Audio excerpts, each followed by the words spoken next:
Ankara Hacı Bayram Veli Üniversitetining o'qituvchisi professor doktor Abdurashid Abdujalil Qarloq Sharq Turkistonda Xitoyning yig'ib olish lagerlariga qamalgan kishilarning uchurlari yer olgan Shohid biz to'g'riga oilasi haqida ma'lumot berdi.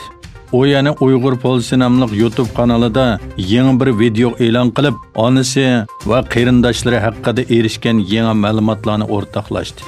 O Xitoyning yig'ib olish lagerlari siyosati boshlangan 2017-yil 1-oydan boshlab Qashqar va Urumchidagi urug' tuqqanlardan hech qanday shaklda uchur olmaganligini aytdi. Professor Abdurashid Abdujalil Qarloq buningdan burun oilasi haqidagi uchurlarni Qrim xabar agentligi tayyorlagan bir videoda e'lon qilgan edi.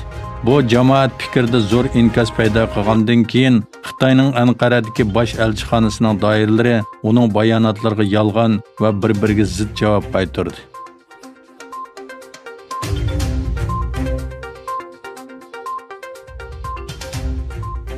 Ulug' Ramazon oyida Xitoy ishg'olchilarining Sharq Turkistonda diniy e'tiqodga haqorat qilib, atalmish pivo ichish musobaqasi o'tkazganligi o'tirg'i chiqdi. Xitoy ommaviy taratqularda tarqalgan videolarda ko'rsatilishicha, ma'lum shaharning maydoniga yig'ilgan Uyg'urlar pivo ichish musobaqasiga qatnashtirilgan.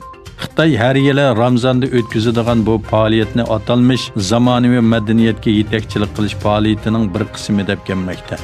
Xitoy 2015-yil 5-oydan boshlab oshxona, restoran va yemaklik do'konlarida aroq va tamaki setishni majburiy yo'lga qo'ygan bo'lib, bu xalqaro jamiyatning kuchli diqqatini tortgan edi.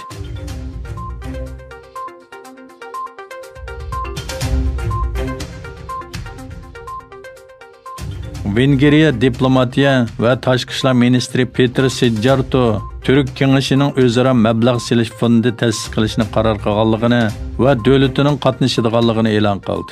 Ministr Sejjarto Türk Kengeshi a'zo davlatlarining iqtisod va savdo ministrlari bilan sinliq yig'in usuli orqali o'tkazilgan uchrashuvdan keyin o'zining ijtimoiy aloqa hisobotidan bayonot e'lon qildi.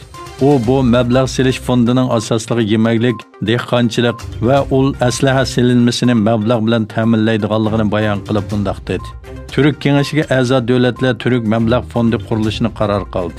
Biz bu qurilishga qatnashimiz. Mablag' selish fondiga Turkiyaning qatnashishi bilan ahamiyati texmi oshdi. Turkiyaning nishoni qisqa vaqt ichida dunyodagi iqtisodiy eng kuchli 10 davlatning ichiga kirish. O yana Türk Kengeshi davlatlari bilan Vengriya o'rtasidagi savdo miqdorining o'tgan 10 yilda bir qatlanganligini tilga oldi.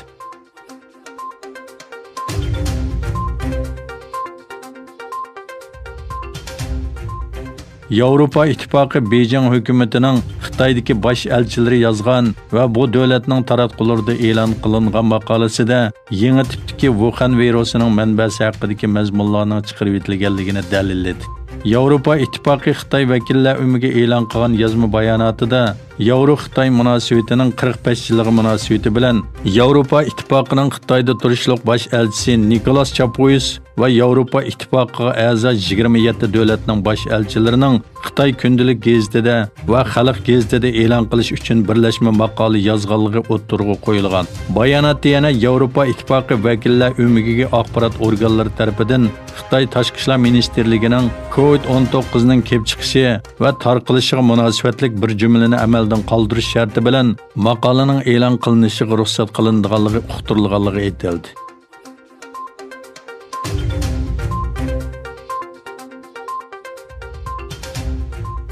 Amerika va Xitoyga vakillik qiladigan savdo suhbatlari ikki davlat imzolagan birinchi bosqichlik savdo kelishimini qo'g'dash va yo'lga qo'yishga qo'shildi. Janubiy Xitoy atiganlik gazetining xabariga qaraganda, Xitoyning muavin bosh ministri Liu He, Amerika savdo vakili Robert Lighthizer va Amerika moliya ministri Steve Mnuchin bilan telefonlashgan. İki davlat bu yil hosil qilgan birinchi bosqichlik savdo kelishimining yo'lga qo'yilishi uchun yaxshi muhit barpo qilish va ommaviy sog'lomlik sohasida hamkorlikni kuchaytirish uchun o'rtaq tirishishga qo'shilgan.